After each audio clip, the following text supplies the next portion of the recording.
पहला लॉ हम पढ़ने जा रहे हैं गैस का। अगर यहाँ पे इस लॉ को पढ़ने के लिए कुछ कंडीशंस हैं, वो कंडीशंस आपको ओबे करनी है। ये लॉ तब वैलिड है, सबसे पहले आपके पास एक कंटेनर होगा। इस कंटेनर में जो भी गैस आप कंसीडर कर रहे हो वो फिक्स्ड होगी, उसका मास पूरे एक्सपेरिमेंट में ना इंक्रीज होगा ना डिक्रीज होगा। ये हम एक पिस्टन, ये स्टॉपर हम इमेजिन कर लेते हैं, ये एक पिस्टन सिलेंडर है और ये दो स्टॉपर हम इमेजिन करते हैं। और इसके अंदर सपोज मैं ये fixed quantity of gas imagine करता हूँ, ये मास फिक्स्ड होगा, फिक्स्ड मास पूरे एक्सपेरिमेंट में इस गैस का मास चेंज नहीं होना चाहिए। गैस ड्राई होनी चाहिए, gas should be perfectly dry, gas should be perfectly dry, gas should be perfectly dry. पहला कंडीशन है गैस का मास फिक्स्ड होगा। दूसरा कंडीशन है गैस परफेक्टली ड्राई होना चाहिए। और तीसरा, टेम्परेचर अगर कांस्टेंट है, हम जो भी एक्सपेरिमेंट करेंगे उसमें गैस का टेम्परेचर नहीं बदलेगा, टेम्परेचर कांस्टेंट। अगर ऐसा होगा तो गैस का प्रेशर और वॉल्यूम का रिलेशन हम चेक करेंगे, pressure and volume relationship, pressure and volume relationship.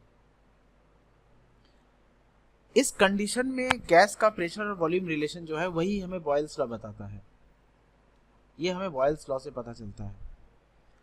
Boils law का अगर एक मैं सिंपल सा स्टेटमेंट लिखूं, जो बॉयल्स लॉ का स्टेटमेंट था वो ये था, at constant temperature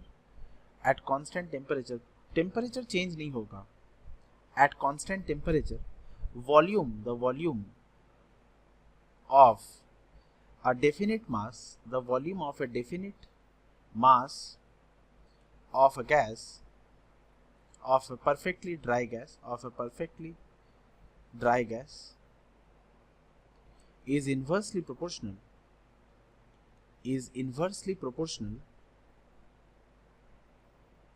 to the pressure of the gas, to the pressure of the gas। अगर किसी गैस का is inversely proportional to the pressure of the gas, gas के ऊपर लगने वाला प्रेशर अगर ज्यादा हो जाता है तो उसका वॉल्यूम कम हो जाएगा। ये रिलेशन है और इसको हम समझने की कोशिश करते हैं ये कैसे होगा। हम एक पिस्टन सिलेंडर इमेजिन करते हैं, ये एक पिस्टन है, इसके ऊपर मैं कुछ वेट रख देता हूं,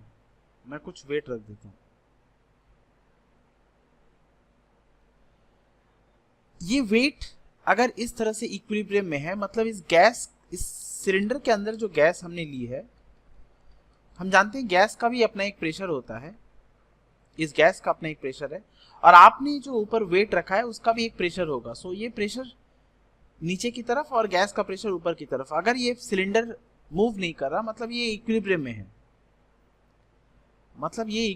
है, और ये कॉमन सा एक्सपीरियंस है। अगर हम इस वेट को उठा लेते हैं, हम ऐसा मान लेते हैं कि पहले जो गैस का प्रेशर था वो P1 था और ये जो वॉल्यूम था ये सपोज V1 है। इस वेट को हटाने के बाद आफ्टर विथड्रॉल ऑफ वेट, अगर हम इस वेट को विथड्रॉ कर लेते हैं तो जो फाइनल स्टेट हमें देखने को मिलेगा वो ये मिलेगा, क्योंकि ऊपर वाला प्रेशर कम हो गया तो ये गैस एक्सपांड कर जाएगी। अब इसके ऊपर ये वेट रखा हुआ है, ये गैस एक्सपांड हो गई और ये गैस अब ज्यादा वॉल्यूम ऑक्यूपाई करेगा।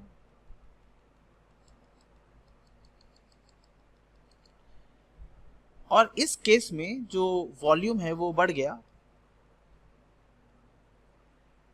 जो वॉल्यूम है हम मान लेते हैं ये V2 है, और इस केस में जो गैस का जो प्रेशर है वो डिक्रीज हो गया। ये जो प्रेशर हम मान रहे हैं हर केस में ये इक्विलिब्रियम में था, अब इस प्रेशर को अगर मैं P2 मान लेता हूं, गैस एक्सपेंशन हुआ है गैस का। इनिशियल जो कंडीशन था गैस का वो ये था और फाइनल जो है वो ये है, तो ये वॉल्यूम गैस का बड़ा है।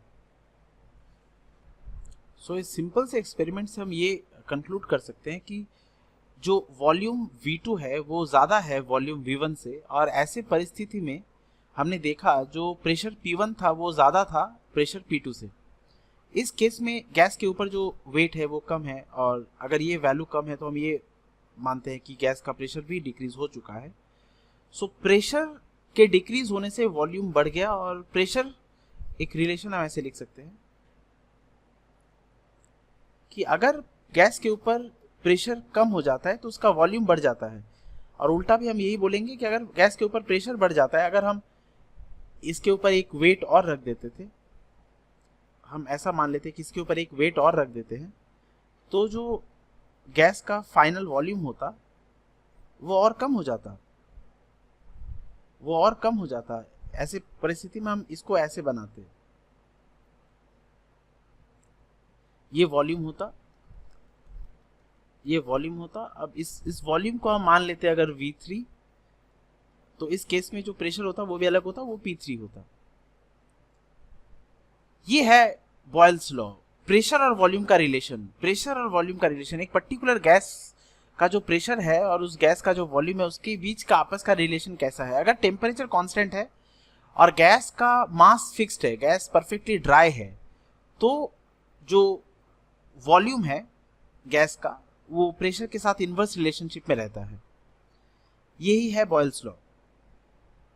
सो इसका मैथमेटिकल डेरिवेशन हम बनाते हैं, जो हमने पढ़ा वो इस तरह से मैं लिख सकता हूं, mathematical interpretation of Boyle's law, mathematical interpretation of Boyle's law. Boils law का जो मैथमेटिकल इंटरप्रिटेशन वो ये होगा, let the pressure of a definite mass of a gas BP, एक पर्टिकुलर गैस कंसीडर किया हमने जिसका मास डेफिनिट है, जो चेंज नहीं होगा, और हम मान लेते हैं उस केस में उस गैस का जो प्रेशर है वो P है, and the volume BV, pressure P है और वॉल्यूम V है। If the temperature be T kelvin, अगर टेम्परेचर फिक्स्ड हम मान लेते हैं T केल्विन, ये केल्विन स्केल हम चार्ल्स लॉ में पढ़ेंगे अभी। अगर टेम्परेचर में मान लेता हूँ T केल्विन है, then according to Boyle's law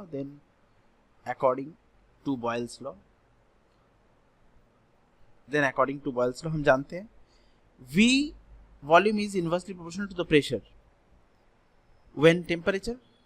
when temperature and mass m is constant।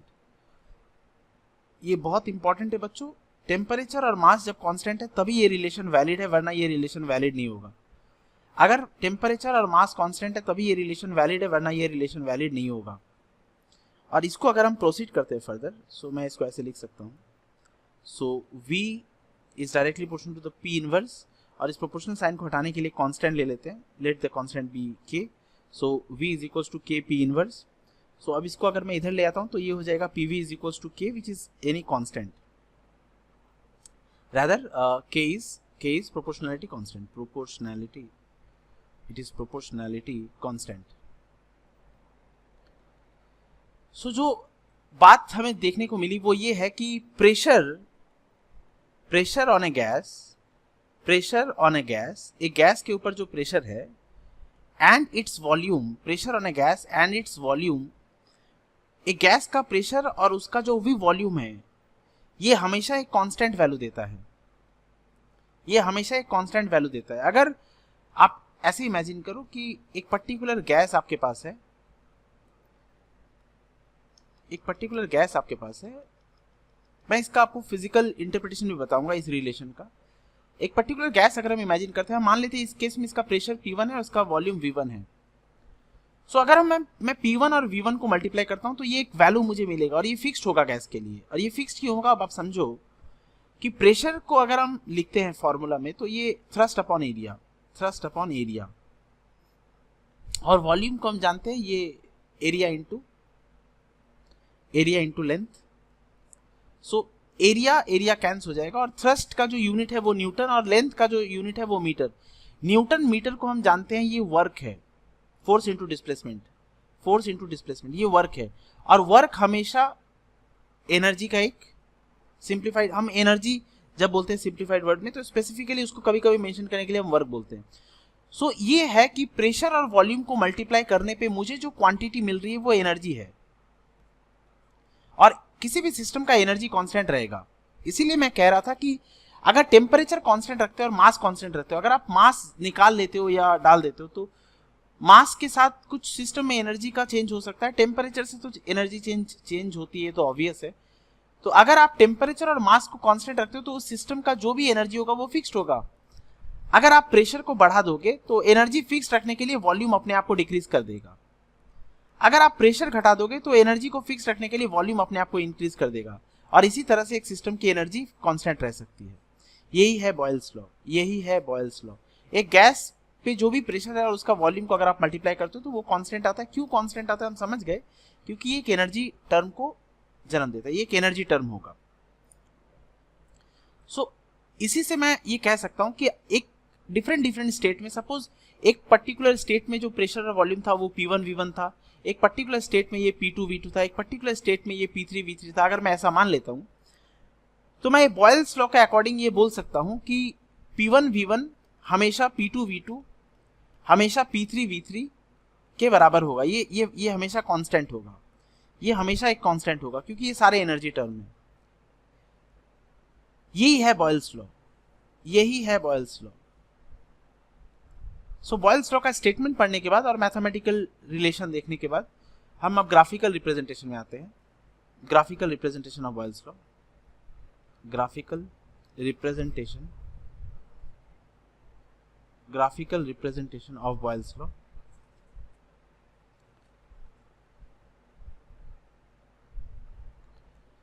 और ये काफी इंटरेस्टिंग होगा पढ़ना ग्राफिकल रिप्रेजेंटेशन को। अगर हम एक्सिस चेंज कर देते हैं तो ग्राफ का नेचर चेंज हो जाएगा।